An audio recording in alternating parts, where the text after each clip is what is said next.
دونوں پارٹیاں پہلے مل جل کر بیٹھنے کو تیار نہیں تھیں. اگر ملک کی بہتری کے لیے کچھ ایسے فیصلے کر لیے جاتے ہیں جس میں بیٹھ کے دونوں تاریخ طے کر لیں الیکشن کی, اگلے الیکشن کو کیسے لے کے چلنا ہے اور کس طریقے سے, تو میرا خیال ہے کہ یہ ایک مثبت پیش رفت ہو سکتی ہے. خان صاحب کو چونکہ امید ہے کہ وہ الیکشن جیت جائیں گے, اس لیے وہ بھی بیٹھنے کو تیار ہیں. کچھ تھوڑا سا پریشر بھی انہوں نے فیس کیا کچھ عرصے میں اپنی بے پناہ مقبولیت کے باوجود بھی, اور حکومت جو ہے وہ پہلے تو تیار نہیں تھی اور انہوں نے فل زور لگایا کہ 2 سال کا انہیں ایکسٹرا ٹائم مل جائے, لیکن چیف جسٹس کی طرف سے بہت زیادہ شدید سختی ہے, تو اس میں نظر یہی آ رہا ہے کہ اب شاید بات چیت کی طرف چل پڑے. یا تو حکومت اس میں ٹائم بائی کرنا چاہ رہی ہے کہ کس طریقے سے ان کو آگے لگا لیا جائے اور یہ الیکشن پہ زبردستی نہ جائے. جتنی سپریم کورٹ کی ہیئرنگ ہوئی ہیں, سپریم کورٹ نے بھی بار بار کہا کہ اگر آپ آپس میں مل بیٹھ کے تاریخ طے کر لیں تو ہمیں کوئی اعتراض نہیں, پھر ہم کوئی ڈیٹ دینے کی ہمیں ضرورت ہی نہیں جب آپ نے طے کر لیا, کیونکہ آپ پولیٹیکل فورسز ہیں, پولیٹیکل پارٹیز ہی مین لیڈ کریں گی. تو اس پہ پارٹیز آ نہیں رہی تھی, بار بار کہتے تھے نہیں جی یہ ہمارا کام ہی نہیں. تو اس وقت جان چھڑا رہے تھے پارٹی والے بھی اور پی ڈی ایم والے پورے کے پورے. پی ٹی آئی زور لگا رہی تھی کہ تاریخ ہو. تو یہ سارا کا سارا پروسیس جو الٹیمیٹلی چلتے چلتے ایسی سطح پہ آ گیا ہے کہ اب اگر دونوں نہیں بیٹھتے تو پھر دونوں ہی کارنر میں پھنسے ہوئے. گورنمنٹ جو ہے وہ پیسے نہیں دے رہی الیکشن کے لیے, اور چیف جسٹس جو ہیں وہ الیکشن کروانا چاہ رہے ہیں کیونکہ آئین میں راستہ کوئی نہیں ہے, اور دوسری سائڈ پہ پی ٹی آئی کی فل کوشش ہے کہ وہ الیکشن کروا لیں, اور پی ٹی آئی کے اوپر مختلف طریقوں سے دباؤ بھی ہے, گورنمنٹ کا بھی اور بھی, اور پی ٹی آئی امریکہ میں بھی دباؤ ڈلوانے کی کوشش کر رہی ہے. تو بہت ساری چیزوں کا کلمینیشن کہہ لیں, بہت ساری چیزوں کا نتیجہ کہہ لیں کہ یہ نکلا ہے کہ پی ٹی آئی اور پی ڈی ایم یا پی ایم ایل این جو مین پی ڈی ایم کا مین حصہ ہے وہ بات چیت میں بیٹھنے کے لیے تیار ہے. پھر پارٹی پہلے سے کہہ چکی ہے بات چیت کریں. تو یہ ایک میرا خیال ہے پازیٹیو آؤٹ کم ہے اور اچھی خبر ہے آج کی کہ جماعت اسلامی نے الٹیمیٹلی دونوں کو راضی کر لیا ہے بات چیت کے لیے. جی رانا صاحب. احمد, آج 257th کور کمانڈر میٹنگ ہوئی جس میں ریجنل اور ڈومیسٹک انوائرمنٹ کو ڈسکس کیا گیا, اور پاکستان کو جو اندرونی اور بیرونی چیلنجز ہیں یا خطرات اس وقت ہیں سیکورٹی پوائنٹ آف ویو سے, ان پر بھی بات چیت ہوئی. وہاں اس چیز کا بھی اعادہ کیا گیا کہ آئین کے مطابق پاکستان آرمی اپنی تمام ذمہ داریاں ادا کرنے کے لیے تیار ہے, اور انہوں نے اس وقت جو انہوں نے پہلے بات نیشنل سیکورٹی میٹنگ میں کی تھی کہ انٹیلیجنس بیسڈ آپریشن کیے جائیں گے دہشت گردی کے خلاف, اس پر بھی بات چیت ہوئی. سو آپ کے پاس کیا ڈیٹیلز ہیں اس کی, ہمارے ساتھ شیئر کیجئے. جی احمد. رانا صاحب 275ویں شاید تقریباً اتنی بنتی ہے کور کمانڈرز کانفرنس ہوئی, اور اس میں جو آرمی چیف ہیں انہوں نے اس بات پہ زور دیا کہ ہمیں ٹیررزم کے خلاف جو ہے ایک کنسالیڈیٹڈ ایفرٹ کرنے کی ضرورت ہے, کمپریہنسو ایفرٹ کرنے کی ضرورت ہے. اور 257ویں کور کمانڈر کانفرنس سے اس ساری ایفرٹ میں دیکھتے سب سے پہلے تو نیشنل سیکورٹی کونسل کی میٹنگ ہوئی, آرمی چیف گئے اور وزیر اعظم کابینہ کے لوگوں سے ملے, حکومت کے لوگوں سے. دوسری سطح پہ پھر انہوں نے پارلیمنٹ میں جا کے بریفنگ دی اور پارلیمنٹ کے لوگوں کو بتایا کہ سینیریو کیا ہے. اگر اس وقت ہم آپریشن نہیں کرتے ٹیررزم کے خلاف تو ٹیررسٹ مضبوط ہوتے جائیں گے, رد الفساد اور اس طرح کے پہلے جو ضرب عضب جو آپریشن کنڈکٹ کیے گئے رحیل شریف صاحب کے دور میں, پھر 2-4-5 سال کا وقفہ آ گیا جس میں گورنمنٹ نے اس سارے ایریاز میں ترقیاتی کام کر کے ان لوگوں کو قومی ادارے میں لے کے آنا تھا, تو اس میں گورنمنٹ تھوڑا سا سلو رہی. گورنمنٹ کے پروجیکٹ جیسے پیسے چلتے چلتے چیزیں بنتی ہیں, جبکہ جہاں جہاں پاک آرمی نے کام کیا تو انہوں نے جہاں پہ آپریشنس کیے اس کے بعد مارکیٹیں بنائی, وہاں پہ کچھ ترقیاتی کام بھی کیے, اسکول بھی بنائے فاٹا اور ان تمام ایریاز میں, لیکن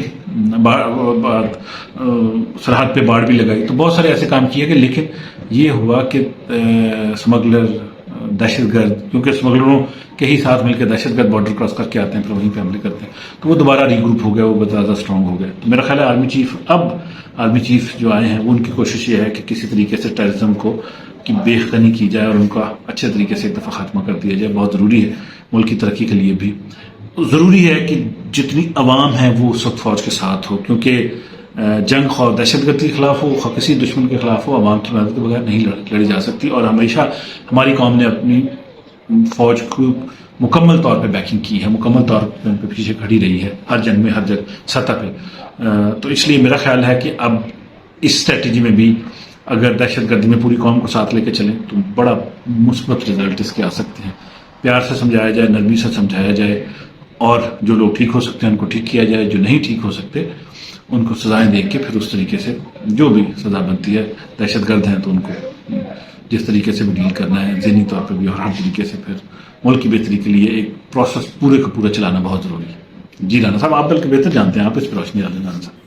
احمد، بلاول بھٹو نے افغان فارن منسٹر سے فون پر بات چیت کی اور انہوں نے اپنے خدشات کا اظہار کیا کہ افغان سرزمین پاکستان کے خلاف دہشت گردی کے لیے استعمال ہو رہی ہے. اس کی کیا ڈیٹیلز ہیں آپ کے پاس، وہ ہمیں بتائیے گا. اور ساتھ یہ جو ڈاکٹر عاصم محمود ہیں جو پہلے سینیٹرز سے مل رہے تھے اور پی ٹی آئی کی حمایت کے لیے لابنگ کر رہے تھے، وہ کیملا ہیرس سے بھی ملے اور کیملا ہیرس سے ان کی کافی ڈیٹیل بات چیت ہوئی اور وہ پی ٹی آئی کا ایک امیج امریکہ میں بحال کرنے کے لیے کوششیں کر رہے ہیں. اچھی بات ہے، لیکن آئی وش کہ اتنی عقل سمجھ خان صاحب کو پہلے بھی ہوتی اور وہ پاکستان کے لیے بھی یہ کام کرتے جب وہ حکومت میں تھے. ان کے ایک لفظ ایبسولوٹلی ناٹ نے پاکستان کو اتنا ڈیمیج کیا کہ امریکہ نے آئی ایم ایف اور ورلڈ بینک کیونکہ وہ ان کے نیچے ہے تو انہوں نے پاکستان کے گھٹنے لگوا دیے ہیں معاشی طور پر، اور پاکستان ان کے ایبسولوٹلی ناٹ کا خمیازہ ابھی تک بھگت رہا ہے اور اس کی قیمت جو ہے وہ عوام دے رہی ہے. اس کی قیمت وہی عوام دے رہی ہے جس نے اس وقت ایموشنلی بیسڈ بڑے نعرے لگائے تھے آزادی کے اور بڑا رولا ڈالا تھا. اسی قوم نے لگائے جو آٹے کی لائنوں میں لگ کر اپنے ہی لوگوں کے پیروں کے نیچے کچل کر مر رہے ہیں. فارن پالیسی خان صاحب کو اور ہماری عوام کو پتہ ہونا چاہیے کہ یہ ایموشنلی بیسڈ چیزوں پر نہیں چلتی. فارن پالیسی کے اصول، ضابطے اور طریقے فرق ہوتے ہیں. بہرحال آپ کے پاس کیا خبر اخبار ہے اس معاملے میں، بتائیے. جی احمد. جی رانا صاحب، doctor Asim Mahmood active P T I کے رکن ہیں، کارکن ہیں امریکہ میں. پہلے کچھ کانگریس مین سے ملتے رہے، اب وہ جا کے امریکن وائس پریزیڈنٹ کمیلا ہیرس سے ملے اور ان سے بات چیت کی. پاکستان میں جو ایکٹیویٹیز ہو رہی ہیں اس حوالے سے، سیاسی سرگرمیاں ہیں اس حوالے سے، الیکشن رکوانے کی کوشش کی جا رہی ہے. تو انہوں نے سینیریو پیش کیا اور اپنا پوائنٹ آف ویو پیش کیا. امید ہے پاکستان کی اچھائی کے لیے بھی کچھ بات چیت کی ہوگی تو ایک پازیٹیو امپریشن بھی میرا خیال دینا چاہیے اس حوالے سے. لیکن بہرحال پی ٹی آئی کی جو اینٹی کمپین تھی امریکہ کے خلاف کہ امریکہ نے ان کو نکلوایا ہے، تو وہ میرا خیال انہوں نے کمپین میں ریورس کرنے کے لیے کافی لابنگ کر رہے ہیں. تو یہ ان کی کہہ لیں کہ اہم پوائنٹ تھا. دوسرا یہ ہوا کہ جو ٹیررزم کے حوالے سے ملک میں کوششیں ہو رہی ہیں، ہمارے وزیر خارجہ نے افغانستان کے وزیر خارجہ سے فون پہ بات چیت کی اور کہا کہ افغانستان، اسٹیبل افغانستان جو ہے وہ ہمیں پاکستان چاہتا ہے. اور میرا خیال ہے اس میں یہ بات چیت بھی کی ہوگی جو کچھ دن پہلے خواجہ آصف صاحب ہمارے وزیر دفاع نے بات کی تھی کہ تحریک طالبان پاکستان جو ہے وہ افغانستان کی سرزمین استعمال کر رہی ہے پاکستان میں اٹیکس کرنے کے لیے. تو میرا خیال ہے اس میں بھی افغان حکومت کی مدد مانگی گئی ہے. تو میرا خیال انہوں نے بھی یقین دہانی کرائی ہوگی کہ طالبان کی گورنمنٹ جو ہے وہ کوشش کرتی ہے کہ پاکستان کے ساتھ تعلقات اچھے رہیں. پاکستان بھی ان کے ساتھ بہت پازیٹیو ریلیشن رکھتا ہے. تو اگر اس پازیٹیوٹی میں کہہ لیں کہ یہ کام ہو جائے اور پاکستان میں امن قائم ہو جائے، دہشت گردوں کا خاتمہ ہو جائے، تو بہت آسانی ہو جائے گی، بہت بہتری ہو جائے گی. اور اس سارے پروسیس کے لیے قوم کی بہتری بھی ضروری ہے. تو یہ کچھ انٹرنیشنل ایفرٹس کہہ لیں کہ پاکستان کے حوالے سے، پاکستان میں امن کے حوالے سے، پاکستان کی مستقبل کی ترقی کے حوالے سے ہو رہی ہیں، ہونی بھی چاہیے اور اس میں تیزی بھی آنی چاہیے کہ نہ صرف ملک میں امن قائم ہو، ملک کی معاشی ترقی بھی بہتر ہو اور پھر ساری چیزیں آگے لے کے چلیں تو پاکستان بہتر طور پہ ترقی کر سکے. میرا صاحب ملک کی ترقی سے بہت ضروری ہے. ہم بہت زیادہ معاشی حالات میں پھنسے ہوئے ہیں. انڈیا بھی کوئی 10 15 20 سال پہلے ہی ایسی بات تھی کہ انڈیا بہت زیادہ پھنس گیا تھا.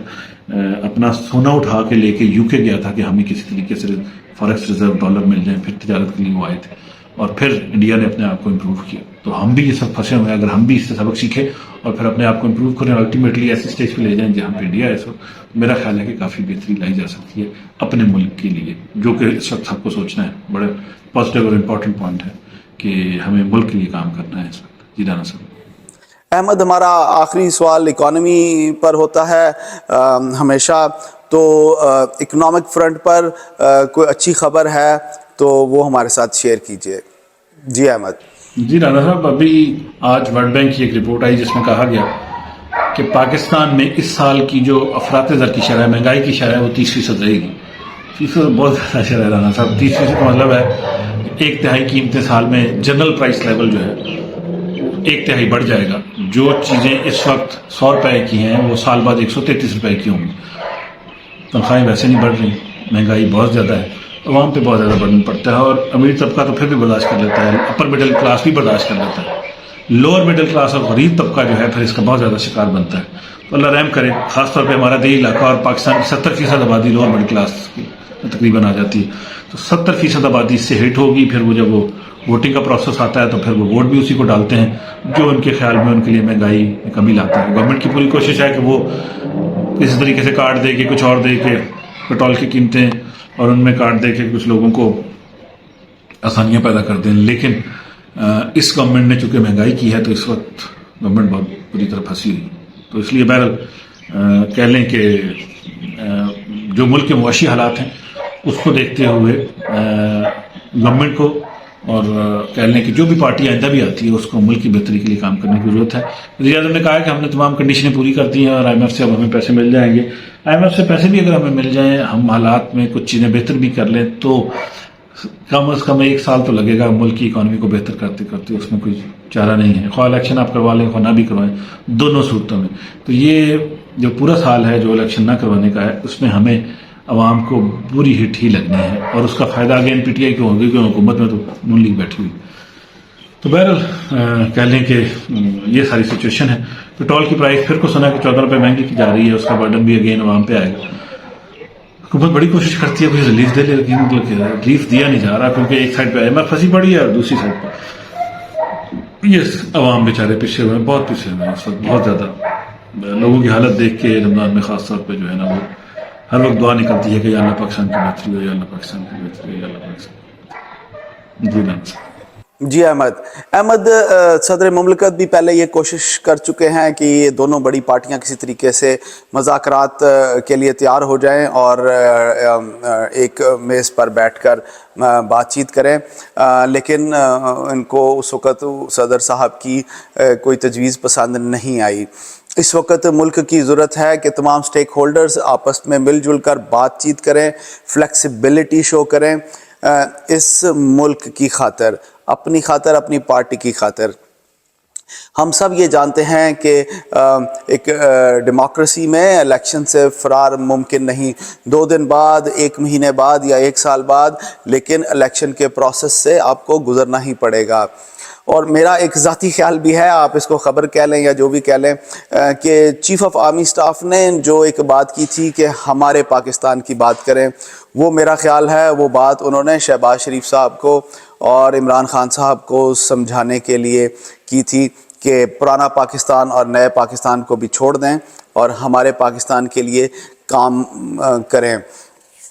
تمام سیاسی جماعتوں کی بقا اسی میں ہے کہ وہ آئین کی حفاظت کریں، آئین کو آنر کریں اور آئین کو امپلیمنٹ کریں.